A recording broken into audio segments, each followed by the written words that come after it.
우리나라에서는 어느 나라 못지않게 초등학교 시절에 위인전을 많이 접하게 됩니다. 그래서 어려서부터 위인에 대한 꿈이 많습니다. 이순신 장군이라는 위인전을 이끄는 아이들이 용감한 군인이 되기로 작심을 합니다. 또한 장영실 위인전을 읽은 아이들은 미래의 과학자가 되고자 하는 꿈을 꿉니다. 뿐만 아니라 세종대왕의 위인전을 읽고 나서는 훌륭한 대통령이 되겠다, 그렇게 다시 마음을 고쳐 먹기도 합니다. 하지만 성경은 그런 위인전과는 전혀 그 근본부터 다릅니다. 성경은 하나님의 말씀으로 신앙과 우리 본분에 대해서 가르치고 있기 때문입니다. 무슨 말씀인가 하면 세상적인 것보다는 영혼에 대한 것들입니다. 누구든지 예수를 믿고 말씀대로 산다면 구원에 이른다고 하는 하나님의 사람에 대한 존귀한 이야기입니다. 하나님이 세상을 이처럼 사랑하사 독생자를 주셨으니 이는 그를 믿는 자마다 멸망하지 않고 영생을 얻게 하려 하심이라. 하지만 많은 사람들은 성경에 등장하는 이 인물들을 위인으로 대접하려고 합니다. 그래서 요셉은 17 나이에 노예로 팔려갔지만 30이 되어서는 그 막강한 나라 애굽의 총리가 되었다고, 또 그의 위인다운 그러한 면모를 담아내기 시작합니다. 요셉의 깨끗한 모습과 절개를 통해서 하나님의 감동을 얻어냈다고 하는 것입니다. 그래서 하나님이 주시는 지혜로 세계 역사를 바꾸었다고 이야기합니다. 물론 우리가 강한 의지와 깨끗한 모습을 요셉에게 배워야 할 것입니다. 하지만 하나님께서 요셉을 통해서 우리에게 요구하시는 것은 그런 위인된 모습이 아닙니다. 만약 그런 위인을 하나님께서 우리에게 요구하신다면, 그런 하나님이라면 분명히 성경 안에 알렉산더도 이순신 장군도 등장했어야 옳을 것입니다. 그러나 성경 어디에도 그런 위인들은 모습을 눈에 보이게 하고 있지를 않습니다. 하나님께서 우리에게 바라시는 뜻이 따로 있기 때문입니다. 사도 바울은 그것에 대해서 이것이 그리스도 예수 안에서 너희를 향하신 하나님의 뜻이니라 그랬습니다. 그래서 그게 뭔가 하고 살펴봤더니 다른 게 아니라 우리가 너무나도 잘 알고 있는 말씀의 내용입니다. 항상 기뻐하라, 쉬지 말고 기도하라, 범사에 감사하라.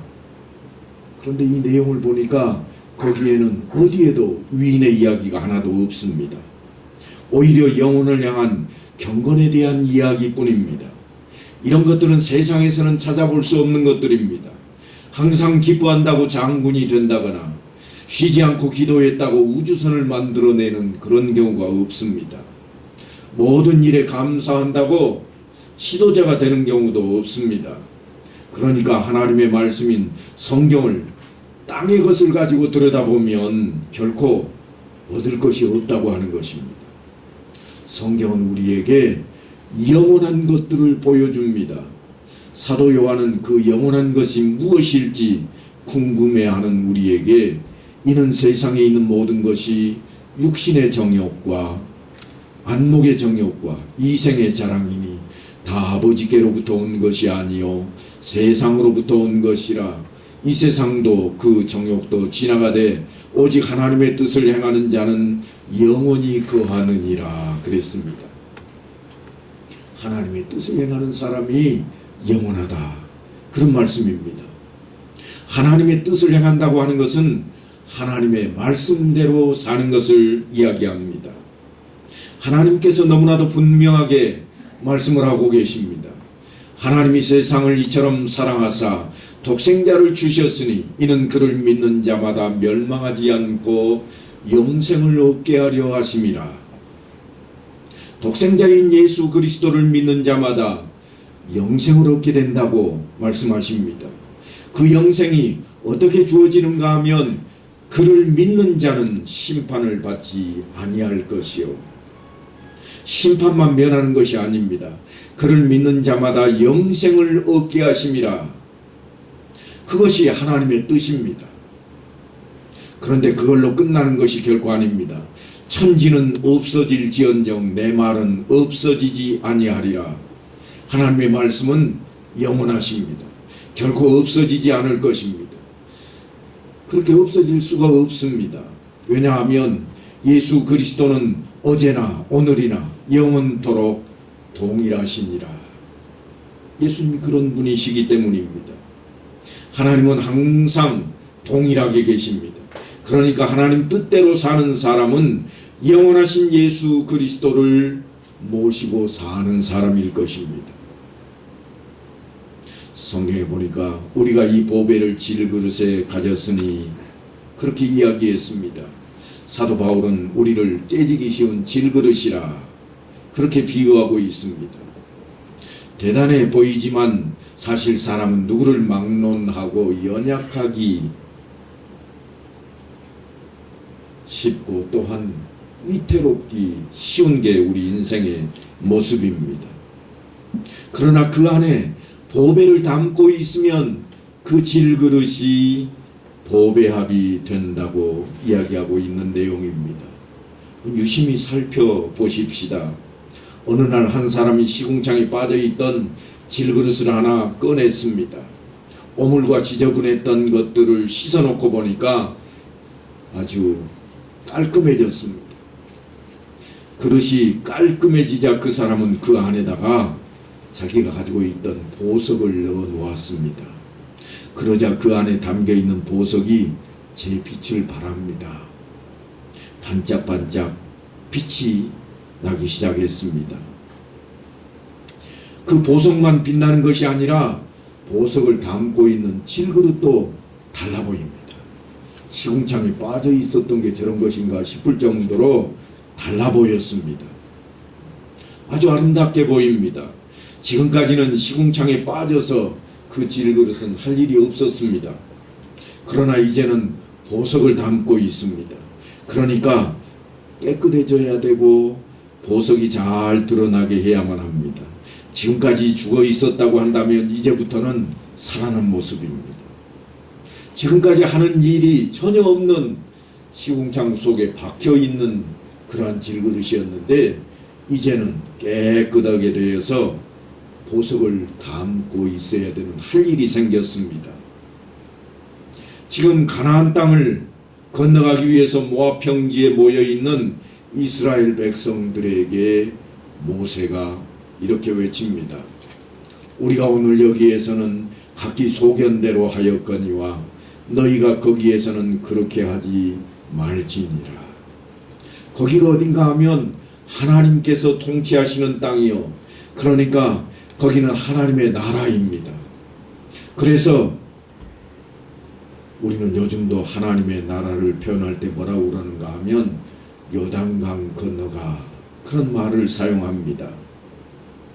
모세도 그런 차원의 말씀을 전하고 있는 겁니다. 지금까지는 우리가 우리 마음대로 살지 않았느냐. 이제 너희가 건너가서는 그렇게 살아서는 안 된다. 애굽에서는 종살이를 하였으니 각자 주인이 하라는 대로 살았을 겁니다. 그 긴 시간 400년 동안이나 종살이를 했으니까 얼마나 그것이 몸에 배었겠습니까? 주인이 하라는 대로 하지 않으면 죽는 겁니다. 그런데 출애굽에서는 이제 하나님의 말씀대로 살고 있는가? 가만히 들여다보니까 그렇지 않습니다. 늘 말씀대로 산다고 해놓고도 불평과 불만이 그들 앞을 가리고 있습니다. 하나님을 왕으로 생각한다면 그럴 수 없습니다. 그렇다고 모세를 왕으로 섬기고 있는가? 그렇지도 않아 보입니다. 왕 앞에 백성들이 그렇게 할 수 없기 때문입니다. 지금 그들의 모습을 보면 각기 소견대로 행동하고 있습니다. 그래서 모세가 하는 말이 하나님께서 약속하신 그 땅에 들어가서는 하나님을 왕으로 섬기는 백성이 되어야 되겠다. 그렇게 전하고 있습니다. 그렇게 신신당부했지만 사사시대에 가면 사람들의 여전한 모습을 우리는 대하게 됩니다. 사람마다 자기 소견에 옳은 대로 행하였더라. 사사기가 전하는 내용입니다. 왜 그럴까요? 살펴보았더니 그들에게 왕이 없었기 때문이라고 전하고 있습니다. 과연 그들에게 왕이 없었을까요? 그때 이스라엘에 왕이 없었으므로 사람이 각기 자기의 소견에 옳은 대로 행하였더라. 여전히 하나님을 왕으로 생각하지 않고 있는 내용입니다. 아니, 오히려 자신들이 각자 왕의 자리에 앉아 있습니다. 그렇게 해서 생겨난 일이 무엇인가 하면 사람마다 자기 소견에 옳은 대로 행하였더라 하는 것입니다. 성경은 하나님의 말씀입니다. 제가 전한다고 해서 저의 말이 바뀌지 않습니다. 그렇게 바뀌어버리면 심각해집니다. 내가 하나님이 될 수가 없는 것입니다. 저는 하나님의 말씀만을 여러분에게 전하는 전명자일 뿐입니다. 그러니까 하나님의 말씀이 하나님의 뜻이라는 사실을 잊어버리면 안 됩니다. 우리가 사사시대 이야기를 잠깐 하고 있습니다만 정말 사사시대에는 왕이 없었는가? 우리가 마지막 사사라고 이야기하는 사무엘 때의 일입니다. 사무엘이 나이가 아주 많아지자 이제 아들들을 사사로 세웠습니다만 그의 아들들이 하는 행동이 만만치가 않습니다. 장자의 이름은 요엘이요 차자의 이름은 아비아라. 그들이 브엘세바에서 사사가 되니라. 그의 아들들이 자기 아버지의 행위를 따르지 아니하고 이익을 따라 뇌물을 받고 판결을 굽게 하니라. 아들들이 사사가 되었더니 아버지처럼 그렇게 행동하지 않고 엉뚱한 행동을 하고 있습니다. 그러니까 사무엘처럼 행동하는 사사가 아닌 겁니다. 그래서 생긴 일입니다. 모든 나라와 같이 우리에게 왕을 세워 우리를 다스리게 하소서. 누가 이 말을 하고 있는가 하면 이스라엘의 모든 장로들이 한자리에 모여서 라마에 있던 사무엘을 찾아가서 했던 이야기입니다. 그 말을 듣고 사실 사무엘은 근심이 되었습니다. 그래서 하나님의 사람인 사무엘은 하나님의 뜻을 구하기 시작합니다. 무슨 말씀인가 하면 하나님 앞에 기도한 겁니다. 사무엘이 그것을 기뻐하지 아니하여 여호와께 기도하매 하나님께서 하나님의 뜻을 사무엘에게 넌지시 전하십니다. 그런데 그 내용을 보니까 엄청난 내용입니다. 백성이 네게 한 말을 다 들으라. 이는 그들이 너를 버림이 아니요 나를 버려 자기들의 왕이 되지 못하게 함이니라. 내가 그들을 애굽에서 인도하여 낸 날부터 오늘까지 그들이 모든 행사로 나를 버리고 다른 신들을 섬김같이 내게도 그리하는도다. 그러니까 출애굽할 때부터 시작해서 이스라엘 백성들이 불평불만하더니 나를 왕으로, 하나님을 왕으로 생각하지도 않고 하나님의 말씀을 왕명으로조차 여기지 않더니, 그런 이야기입니다. 그러더니 오늘에 와서 너를 버린 게 아니다. 사실은 나를 버린 것이다. 이스라엘 백성들은 사사인 사무엘 너를 버린 게 아니라 왕이신 하나님을 버린 거다. 그런 말씀을 하고 있습니다. 그런데 여러분, 나라를 이루기 위해서는 나라의 구성 요소가 있습니다. 흔히 3대 요소라 그렇게 이야기하는데요. 그것이 무엇인가 하면 땅이 있어야 하고 백성이 있어야 하고 그리고 주권이 있어야 됩니다. 주권이라고 하는 것은 통치를 이야기합니다. 그런데 우리가 잘 들여다보셔야 됩니다. 하나님께서 택하신 백성이 지금 이스라엘 백성들입니다. 그리고 하나님께서 허락하신 그 약속의 땅을 하나님께서 허락하셨습니다. 그래서 이스라엘 백성들이 하나님께서 허락하신 땅, 그리고 그의 백성이 되어서 거기에 살고 하나님의 말씀대로 산다면 나라가 된 것인데 그들이 하나님을 왕으로 여기지를 않는 겁니다. 그래서 문제가 생깁니다. 하나님께서 친히 다스리시고 보호하시고 인도하신 하나님의 나라인데 백성들은 하나님을 왕으로 여기지도 않았고 생각조차 하고 있지 않습니다. 아니, 당연해 보이기도 합니다. 우리 자신의 모습을 한번 들여다보십시다. 사도 요한이 예수님에 대해서 뭐라고 그러는가 하면 왕의 왕이요 만주의 주라 그렇게 외칩니다. 그래서 모두가 다 아멘 그럽니다. 그렇게 화답은 했습니다만 실상 삶의 터전에서는 어떻게 살아가고 있는가 하면 다 자기 생각대로 살아갑니다. 그래서 외치기로 내 생각에는 자기 생각을 주장하기 시작합니다. 그런 것 때문에 모세가 아주 장황하게 그것에 대한 이야기를 꺼내듭니다. 지루할 정도로 긴 내용이지만 그것이 우리가 지켜야 될 내용들입니다. 너희가 너희 하나님 여호와께서 주시는 안식과 기업에 아직은 이르지 못하였거니와 너희가 요단을 건너 너희 하나님 여호와께서 너희에게 기업으로 주시는 땅에 거주하게 될 때 또는 여호와께서 너희에게 너희 주위의 모든 대적을 이기게 하시고 너희에게 안식을 주사 너희를 평안히 거주하게 하실 때에 그때 어떡할 것인가, 어떻게 살아갈 것인가 그 이야기를 하고 있는데 너희는 너희의 하나님 여호와께서 자기 이름을 두시려고 택하실 그곳으로 내가 명령한 것을 모두 가지고 갈지니 곧 너희의 번제와 너희의 희생과 너희의 11조와 너희 손의 거제와 너희가 여호와께서 원하시는 모든 아름다운 선물을 가져가고 너희와 너희의 자녀와 노비와 함께 너희의 하나님 여호와 앞에서 즐거워할 것이요 내 성중에 있는 레위인과 그리할지니 레위인은 너희 중에 분깃이나 기업이 없음이니라. 우리하고는 상관없는 이야기처럼 들려집니다. 그러나 그 이야기가 다름 아닌 우리의 이야기입니다. 아직 그 땅을 차지하지도 않았고 요단강을 건너지도 않은 이스라엘 백성들입니다. 그런데 모세는 그들이 차지할 그때를 대비해서 어떻게 살아갈 것인가, 어떻게 하나님 나라의 백성이 될 것인가 그 이야기를 꺼내놓고 있습니다. 그래서 하나님 나라의 법도와 규례와 또한 하나님의 명령을 전달하고 있는 것입니다. 뿐만 아니라 하나님의 마음이 어떠하신지 하나님의 뜻이 어떤지를 살피고 그 뜻을 따르라고 말씀을 합니다. 오늘날 우리에게도 동일하게 전해지는 말씀입니다. 지금 모세는 우리 앞에 예배와 삶을 하나로 묶어 놓았습니다. 이스라엘 백성들에게 그들이 차지할 땅에 들어가서 어떻게 살아갈 것인가, 하나님 앞에 어떻게 나아갈 것인가 하는 것을 하나로 묶어서 설명하고 있습니다.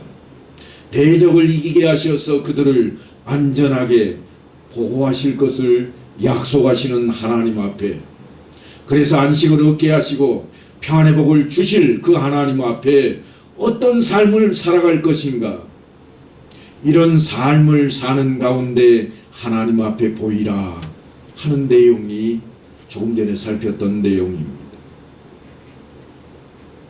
뿐만 아니라 이웃과 함께 즐거워할 것을 요구하고 있습니다. 그것이 신앙생활이라는 겁니다. 자기만을 위한 것이 아니라 이웃을 돌아보고 나누는 삶을 바라는 것이 하나님의 마음이라, 그런 표현을 담고 있습니다.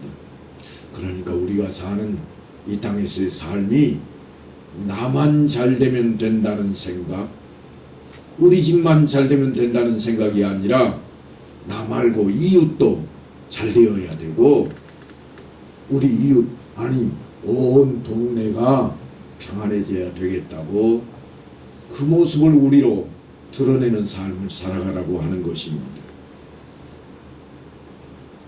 그렇게 하지 못하면 문제가 됩니다.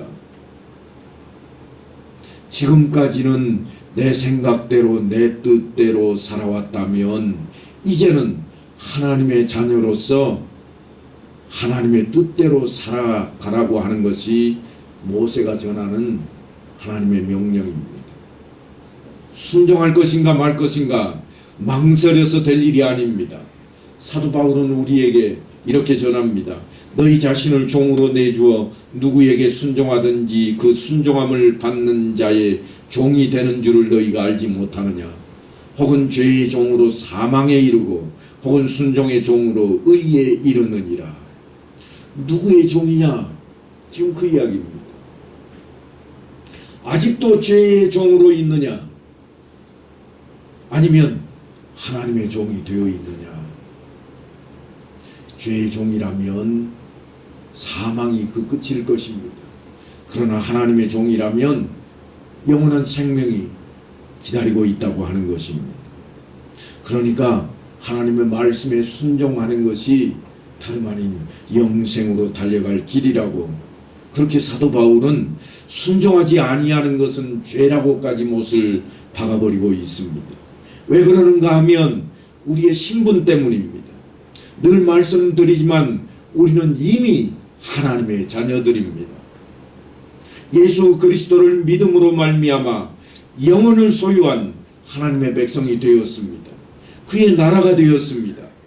그래서 베드로 사도도 이야기하기를 너희는 택하신 족속이요 왕같은 제사장들이요 거룩한 나라요 그의 소유가 된 백성이니 이는 너희를 어두운 데서 불러내어 그의 기이한 빛에 들어가게 하신 이의 아름다운 덕을 선포하게 하려 하심이라.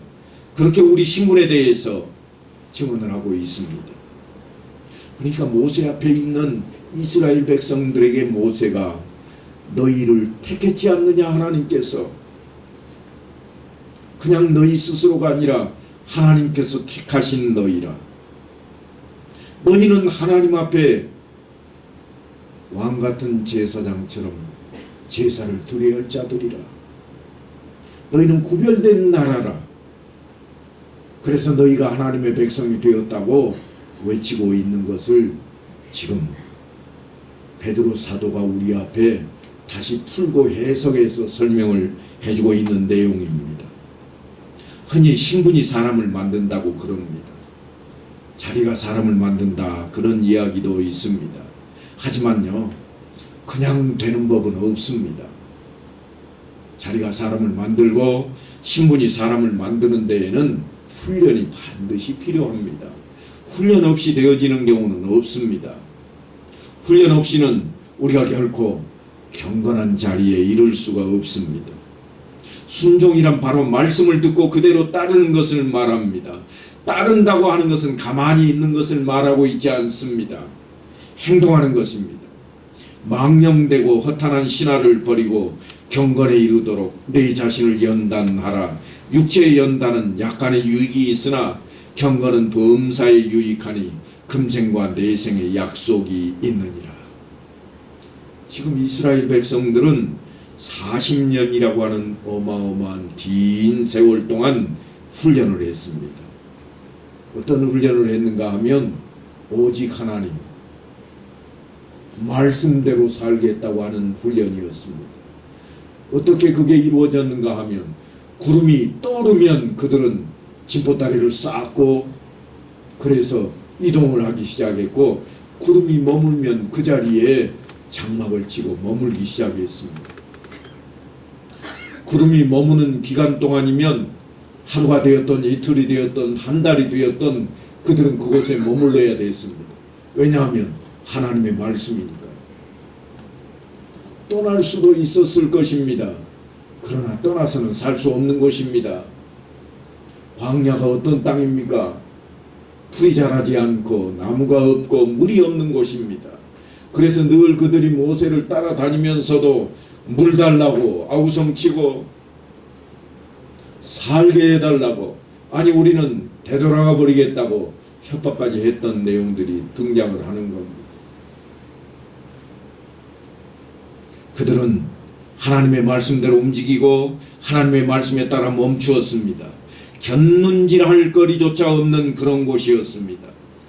하지만 이제 그들이 바라보고 있는 저 요단강 건너편에 있는 젖과 꿀이 흐르는 땅은 전혀 다릅니다. 요단강을 건너기만 하면 곁눈질 하지 않아도 유업거리가 차고 넘쳐 있습니다. 얼마 지나지 않으면 만나 내리는 것도 멈추게 될 것입니다. 만나가 그친다 그 말은요, 저들에게 다시 욕심이 다가올 수 있음을 이야기하고 있는 겁니다.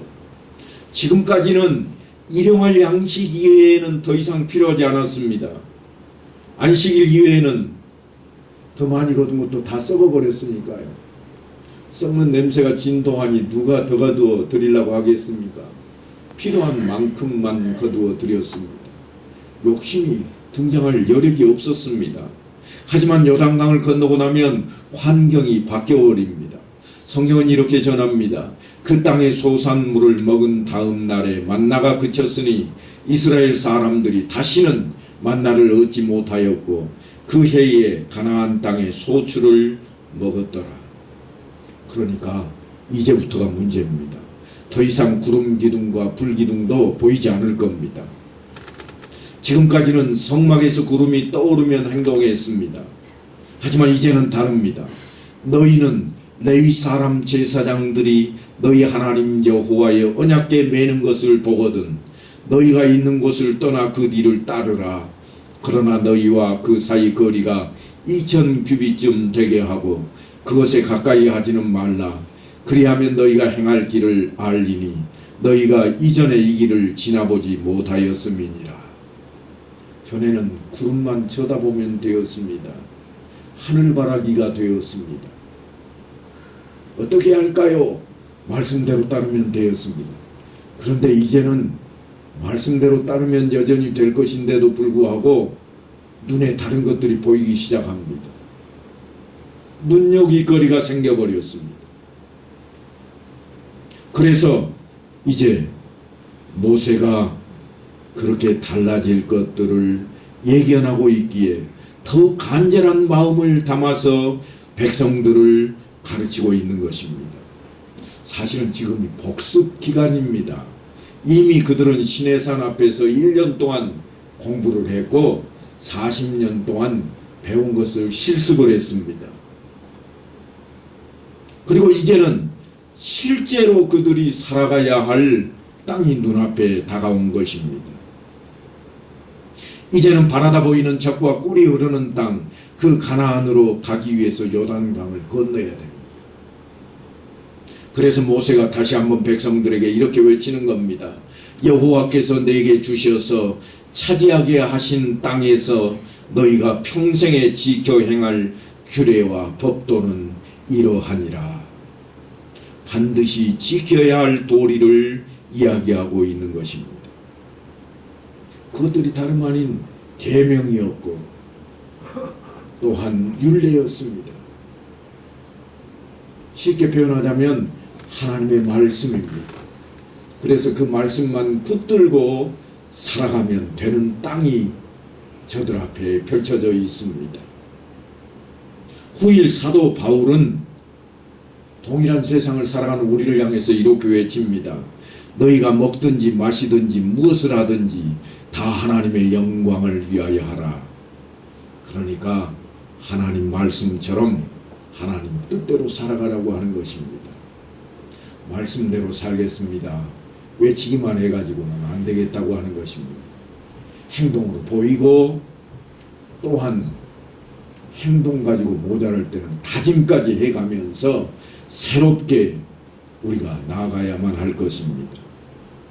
모세 앞에 있던 이스라엘 백성들은 요단강을 건너서 틀림없이 젖과 꿀이 흐르는 땅을 차지했습니다.